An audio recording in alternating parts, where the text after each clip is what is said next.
So as I mentioned, today we want to take some time to just share a few thoughts about why communion is so important to us and so central to who we are as a church. And so inside of Connect News, you've got your teaching notes again. We've started them up again for the year. So if you want to jot things down as we go through today's message, then please feel free to be able to do that. And I want to begin today's message by asking you to think of a time where you have had a special meal. That could be with family, that could be with friends, it could be with neighbours, some people that you're close to. But just think of a time in the last little while where you have had a special meal with some people. Only about a month ago, many of us gathered around tables to be able to celebrate Christmas with some people that were close to us. So it might be Christmas, it might be a special event that you have had, a birthday, a wedding, a celebration of some kind. For us, when we were down at Middleton, we went to one of our favourite restaurants. So we always love to, there are two restaurants that we go whenever we're down at Middleton, Loco Mexican and Nino's Italian. And so we always go to those two restaurants when we're down there. And so it was great for us to be able to sit around the table again and to be able to do that. And there's something really amazing that happens when we gather together with people who are special to us and share a meal. There's something amazing that just begins to open up as we have conversations, as we recognise that it's a place where we belong, as we talk about the things that are going on for us and what's happening in and around us. There's something really, really significant that seems to happen when we sit around a table and where we share a meal together. And on the night before the events that we reflect on and that we remember on what we now call Good Friday, Jesus got together with his closest friends, with his disciples, to be able to share a special meal as well. And I want you to imagine yourself in this scene. Imagine yourself as one of the disciples as we re-enter into this scene of Jesus gathering around the table with his friends. Think back over what's happened over this past week. On Sunday, Jesus has entered into Jerusalem, and it's been the most amazing scene that you have ever seen. All of these people just coming out and saying how amazing Jesus is and claiming Jesus as their king and saying, we're going to follow you, Jesus, and we think you're really, really awesome, and throwing palm branches down on the ground and really celebrating Jesus as he enters into Jerusalem. The Passover is about to happen, so you're about to celebrate the Passover feast, which is this really, really significant moment in the life of the Israelite people where each year they would take some time to be able to reflect back on the events that happened in the Exodus. So with Moses, when God used Moses to be able to set the Israelites free from slavery in Egypt, every year the Israelites would take some time to have a special meal to be able to re-enter into those events and remind themselves about how amazing it is that God had set them free. And so you know that you're about to celebrate this really amazing meal once again. And so there's this real incredible vibe that's going on as the city has kind of been coming alive, and you get ready for this Passover festival. There's thousands and thousands of people that are in the city because of Passover. And yet at the same time, you know that something's brewing. Jesus has been talking a lot recently about what's going to happen after he's not around anymore. And Jesus has been talking a lot about his death. And so you kind of feel this weird tension, this reality of this celebration and this sense of expectation that Jesus is up to something, and yet these words that Jesus has been sharing about how he's not going to be around for very much longer. It's in the context of that you walk into the upper room and that you sit down, more accurately, you would have laid down, reclined at the table in preparation for this Passover meal. And it's in the context of that Jesus introduces us to this practice that we now call communion. So Matthew chapter 26, verse 20. And again, if it's helpful, close your eyes and imagine this scene. When it was evening, Jesus sat down at the table with the 12. While they were eating, he said, I tell you the truth, one of you will betray me. Greatly distressed, each one asked in turn, am I the one, Lord? He replied, one of you who has just eaten from this bowl with me will betray me, for the Son of Man must die, as the Scriptures declared long ago. But how terrible it will be for the one who betrays him. It would be far better for that man if he had never been born. Judas, the one who would betray him, also asked, Rabbi, am I the one? And Jesus told him, you have said it. Now just pause there for a minute. And again, think about the reality of what's going on as you sit around this table. Imagine this reality of Jesus saying, one of you that's sitting here is going to betray me. Imagine your sense of horror and you're, oh, it's not me, is it? Surely it's not me. And you start looking around the table. It can't be any of these people. We've journeyed together for nearly 3 years. We know each other so well. Surely none of us are going to do this. There must be something that's wrong here. And yet ultimately, Jesus says Judas is the one who's going to do it. Imagine your sense of shock and horror at that reality, that Judas, this guy who you know so well, is going to betray Jesus. But also recognise, and we talked about this a few weeks ago before I went away, about how radical it is that Jesus knows this and yet Judas is still welcome at the table.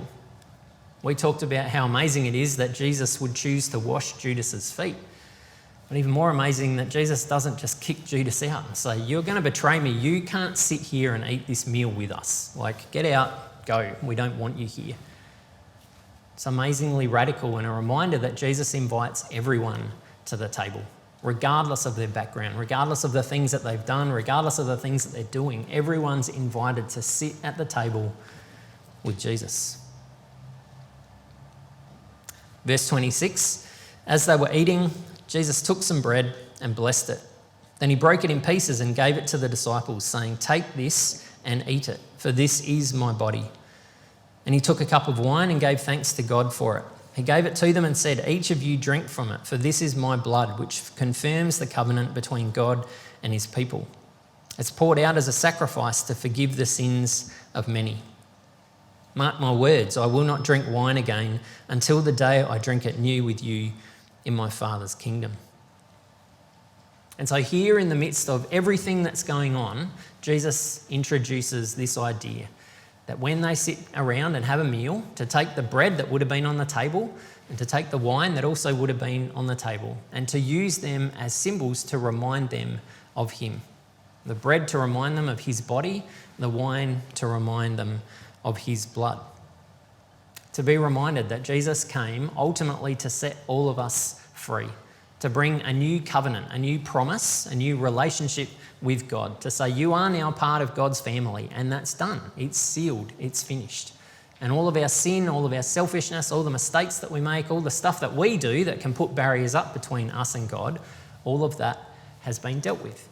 And Jesus said, whenever you get together and have a meal, take some time to reflect, to remember me and to remember what it is that I've done for you. And so this became a core practice right from the earliest days as the church began. We've talked before about a lot of the snapshots that we read in Acts of the early church, and regularly what we see is that they would gather together in people's homes. They would come together and they would have a shared meal, and as a part of that shared meal, they would take bread, they would take wine, and they would participate in communion together. They would take some time to pray together, they would take some time to learn together and to unpack some of Jesus' words and the things that Jesus had taught them. And then they would look for ways to be able to serve the community around them. And so Paul, who was one of the key leaders of the early church, then went and planted all of these churches in cities all around Europe. All of these people who had the opportunity to be able to also gather together in people's homes, to be able to share meals together and to be able to participate in communion together. And Paul then writes letters to all of these churches and the leaders who are in these churches that he's planted, which makes up most of what we've got in the New Testament.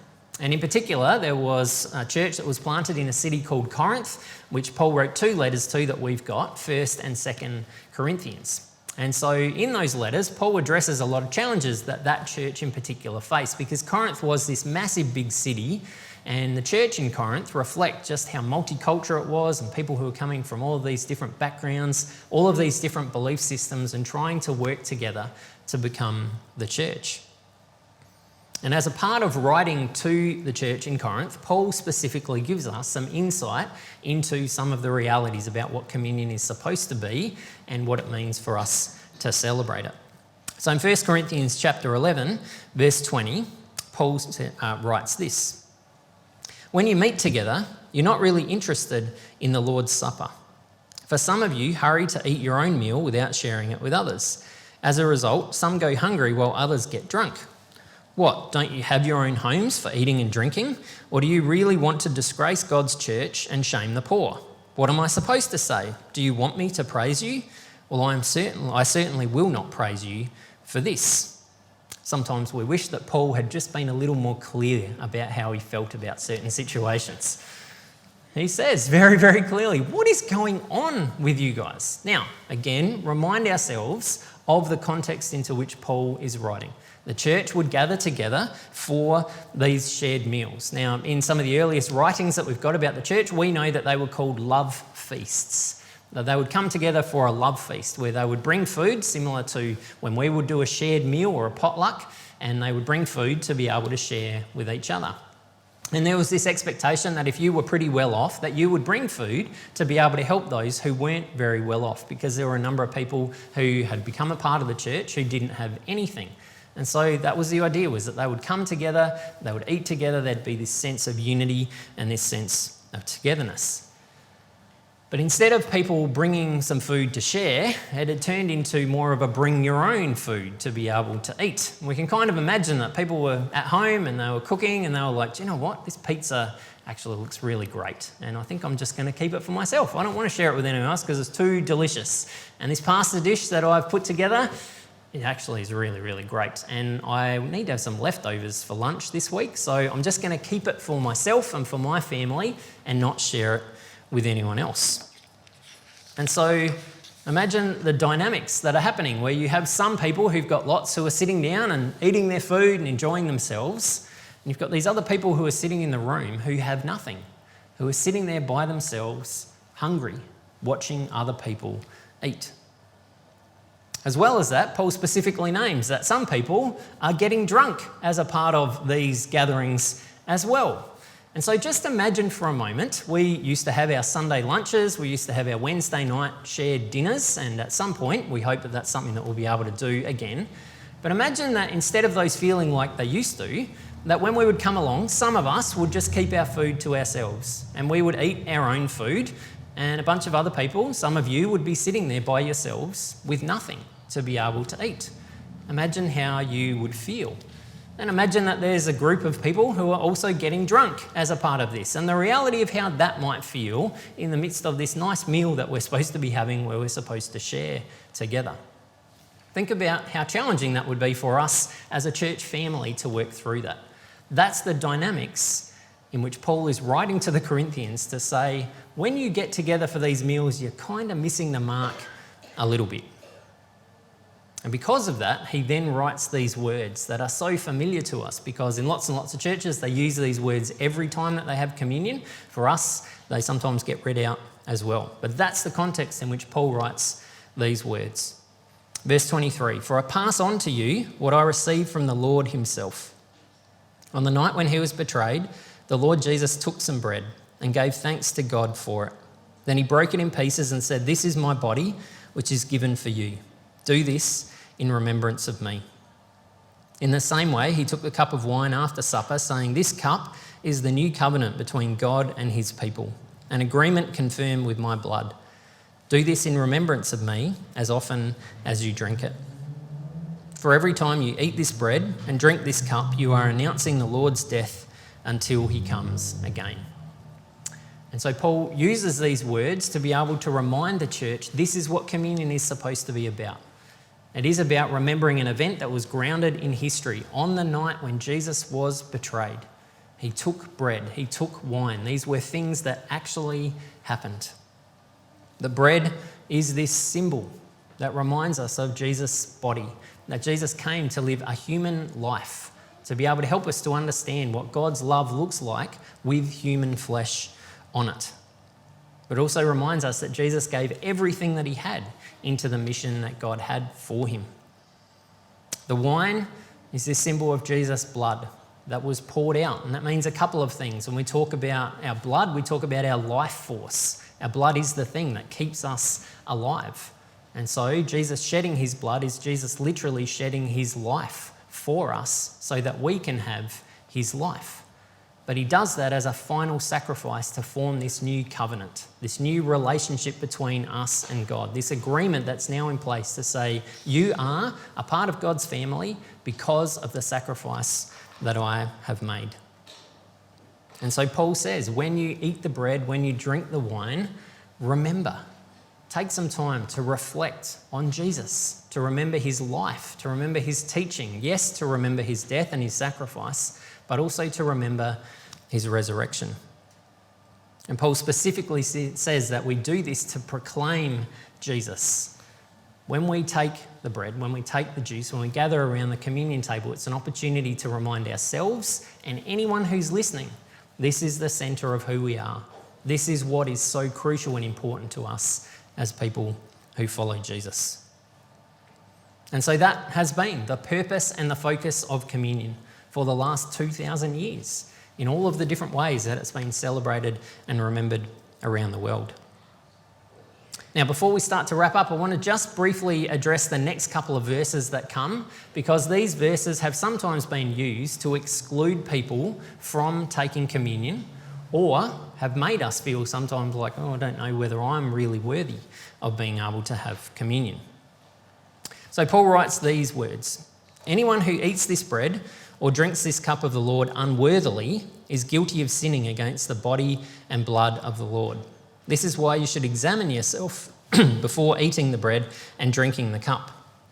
For if you eat the bread or drink the cup without honouring the body of Christ, you are eating and drinking God's judgment upon yourself. Now, we want to remind ourselves of the context in which Paul is writing these words. Remember the love feast where people are coming together, they're supposed to be sharing together, they're not, there's all of these things that are going on. And so Paul wants to challenge that, to say in the midst of what's going on, do you think that you're actually taking communion the way that Jesus wanted you to do it? Do you think with the behaviour that you're displaying that you're honouring Jesus? That you're taking this bread and this juice in a way that's worthy of all that Jesus has done for you? Are you proclaiming Jesus in the way that you're not just having bread and juice, but in everything that's happening around that? And so this is really, really important, because sometimes these verses have been used to say, so you'd better measure up if you want to be able to have communion. And at different seasons in the life of the church, that's been used in some ways that has been very, very exclusive. But other times, and I've heard messages about this at different times, people have said, so you'd better make sure that you've got yourself right before you take communion. You better make sure that you've asked for forgiveness for all the things that you've done wrong. Or if you've got any issues with someone else, you better make sure you go and sort them out before you take communion. That's not at all what Paul was trying to say here. This is not about saying, are you worthy enough? Are you perfect enough to be able to deserve communion? Because the answer to that is, no one is. No one is perfect enough or worthy enough of it, because Jesus does it for us freely and openly. The challenge for us is to say, are you, in the way that you're acting, in the way that you're living, in the things that you're doing, individually but as a community as well, reflecting how amazing it is that Jesus has done all of these things for you? And so as we take communion, we do want to take some time to be able to pause and reflect.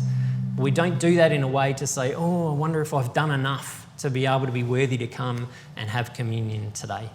We do that in a way to say, am I being reminded? Am I feeling encouraged and inspired and challenged about what it means to follow Jesus? It's not about whether we've fully addressed everything in our lives, about whether we've jumped through the right hoops. It's just about saying, are you, as you take communion, thinking about what it means to follow Jesus authentically? And so generation after generation after generation of the church has done what we're about to do, gathered around the table in all sorts of different ways, in all sorts of different languages, in all sorts of different cultural contexts, and in all sorts of different ways of being able to practice that. But at the end of the day, it's always been about the same thing, coming back and centering ourselves on Jesus. And for us at Brooklyn Park, particularly because we're a part of the Churches of Christ movement, this is core to who we are. This is one of our distinctives, that every single week we stop and we gather at the table. We take the time to be able to eat and drink and remember, to remind ourselves of who Jesus is and to remind ourselves of everything that Jesus has done for us. And it's really important that as we begin a new year that we recognise this is something very significant, because the danger in the reality that we do it every week is that it can just become a ritual that we do because that's what we do.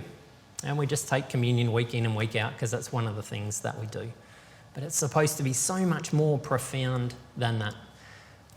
It is supposed to be this opportunity for us to stop, to pause, to reflect, regardless of what's going on in our lives, and to be able to be reminded again about who Jesus is, what Jesus has done for us, and what it means to be able to follow him.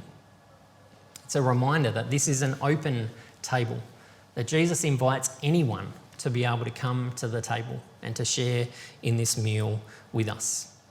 And for us at Brooklyn Park, we've made the decision to put communion at the end of the service in a very intentional way, because we want to say this is the focal point of everything that we do. When we gather together, everything drives us to the table. And the songs that we sing, the prayers that we pray, the things that we unpack from the different things that we read together, all of that ultimately drives us to the table, where we take the opportunity to stop, to reflect, and to say, Jesus, what is it that you want to say to me today? And what's so staggering is the reality that every week there's something new for us to reflect on as we gather around the table. That far from this being something that's really, really simple, it's something that's incredibly profound. The reality that it is the reminder of a feast. This reminds us when we come together, it should be a time of celebration. It should be a time that we're excited about, that we're happy to be able to gather around the table, just like if we had an amazing shared feast together. It's also the reminder of this foretaste of what we're going to experience, that when we cross from this life into the next, there will be this amazing feast that we'll get to participate in with all of our extended spiritual family. This is a foretaste of us remembering that it's not just about us. We share this meal with everyone else around the world and throughout history who has also taken the time to be able to eat the bread and drink the juice.